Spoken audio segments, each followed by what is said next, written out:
কৃষি দৃষ্টিকোণের উদ্দেশ্য নতুন কিছু শেখানোর। তো আজকে আমি শেখাচ্ছি যে সিসেম মানে তিলের কিভাবে ইমাস্কুলেশন করা হয়। ইমাস্কুলেশন মানে কি? ইমাস্কুলেশন হচ্ছে removal of stem or anther or killing the pollen of a flower without affecting the female reproductive organ is call emasculation. মানে কি? মানে যে ফিমেল পার্টটা আছে সেটাকে কোনো ক্ষতি না করে মেল পার্টটা বের করে দেওয়া। দেখো কিভাবে আমি বের করছি। এই যে আলতোভাবে এটা এখানে যে একদম গোড়াটা আছে, গোড়ার জায়গাটা পরিষ্কার করে নিতে হবে। ছোট ছোট যে ফুল তুল আছে সবগুলা মানে সরিয়ে নিতে হবে। তারপর পাতাটাও ছিঁড়ে নিতে হবে, আর গোড়ার দিকটা একদম আলতো করে ধরতে হবে। আর একদম ছোট্ট করে একটা তুমি যাই টান মারবে, তোমার যে মানে অ্যান্থারগুলো সেগুলো বেরিয়ে চলে আসবে। আর এইখানে দেখতে পাচ্ছ এটা হচ্ছে তোমার ফিমেল পার্ট, যেটাকে তুমি ফিমেল রিপ্রোডাক্টিভ অর্গানের ফিমেল পার্ট ওইটা। তারপর দেখো আমি কি করব, এখানে যে তুমি ফিমেল পার্টটা তুমি পেয়েছো সেটা তোমার, এটা আমি ইমাস্কুলেশন বিকেলবেলা করতে পারি 4টা টু 6টার মধ্যে। তারপর আমি কি করব, এখানে আলাদা আমার যে ভ্যারাইটিটার সাথে আমি ক্রস করব, তো সেরকম একটা আমি এখানে ভ্যারাইটি নেব। যে ভ্যারাইটিটার সাথে আমি ক্রস করতে চাইছি সেরকম ভ্যারাইটি নেব। তো এখানে তুমি আমার কাজটি তুমি দেখতে পাচ্ছ যে পোল্যান্ডটা তোমার যেটা ক্রস করবে সেটার পোল্যান্ডটা যেমন ঠিকঠাক থাকে। দেখো এটা পোল্যান্ডটা ঠিকঠাক নেই, তো এটা নিয়ে আমি ক্রস করলে ফার্টিলাইজ হবে না।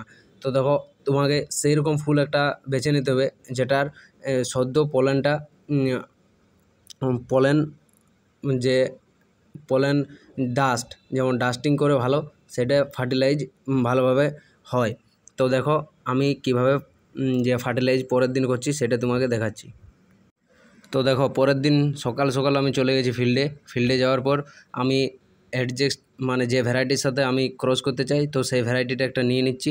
তারপর তুমি দেখো এখানে ভ্যারাইটিটা নেওয়ার পর দেখো ফুলটা ইয়া করে যে অ্যান্থারগুলো আছে ওই ভ্যারাইটিটার অ্যান্থারগুলো নিয়ে আমি এরপর যে আমি আগের দিন যেটাতে ইমাস্কুলেশন করে গেছিলাম সেটাতে দেখো ডাস্টিং করছি, মানে ক্রসিং করছি। এরকমভাবে তুমি ডাস্টিং করবে, সুন্দর একদম আলতোভাবে তোমাকে ডাস্টিংটা করতে হবে।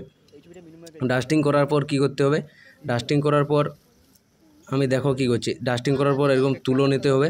সিসেমের জন্য তুলো, আর আলাদা অন্য কোনো হলে পলিব্যাগ হ্যানত্যান কিছু পাওয়া যায়, সবের ক্ষেত্রে আলাদা। তুমি আমার চ্যানেলটাই মানে সাবস্ক্রাইব করে রাখো, তো আমি কিসের সাথে কি ব্যবহার করতে না করতে হয় সব জানিয়ে দেবো। দেখো সুতোটা প্রথমে এইখানে সিসেমের গোড়াটাতে আমি একবার ঘুরিয়ে নিচ্ছি, কারণ অনেক সিসেম হবে তো তার মধ্যে আমি কোনটাতে ক্রসিং করেছি সেটা বোঝার জন্য আমাকে এইখানে গোড়াটাতে একবার পেঁচ মেরে নেব। তো ওটা পেঁচ মারা থাকলে আমি বুঝতে পারবো যে না এইটার মধ্যে আমি ক্রসিংটা আমার হয়েছে। তো ওরকমভাবে দেওয়ার পর তুলোটা আমি আলতোভাবে পুরো ঘুরিয়ে দিচ্ছি, যাতে আর আলাদা জায়গা থেকে যেমন অ্যান্থার আছে সেটাকে ফার্টিলাইজ করতে না পারে, তার জন্য আমাকে এটা করতে হয়। তো দেখো এরপর কবে আমি এটার দেখতে পাবো যে এটা ফার্টিলাইজ সম্পূর্ণ হয়েছে আর গ্রেন সেটা তৈরি হয়েছে। মোটামুটি আমি এরপরে 1 থেকে 1.5 সপ্তাহ পর আমি যাব। দেখো 1-1.5 সপ্তাহ পরে আমি আবার সেই যে আমি যেটাতে ক্রসিং করে গিয়েছিলাম সেটাতে আমি আবার দেখছি যে আমার গ্রেন যেটা পডটা হয়েছে কি না। তো তোমরা এখন নিজের চোখে দেখতে পাবে যে আমি যেটাতে ক্রসিং করে এসেছিলাম তো সেটাতে পড হয়েছে কি হয়নি।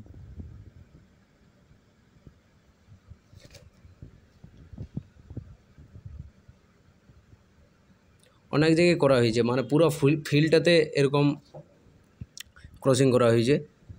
তো তোমাদেরকে আমি একটাই দেখাচ্ছি, কারণ পুরো ফিল্ডটা তো মানে অ্যাকচুয়ালি ওগুলো সিক্রেট ইয়া, তো তার জন্য পুরো ফিল্ডটা তো আমি দেখাতে পারছি না, তোমাদেরকে একটাই দেখাচ্ছি। দেখো এই দেখো পড ফরমেশন হয়ে গেছে, আর এইখানে সুতাটাও তোমার পেঁচানো আছে।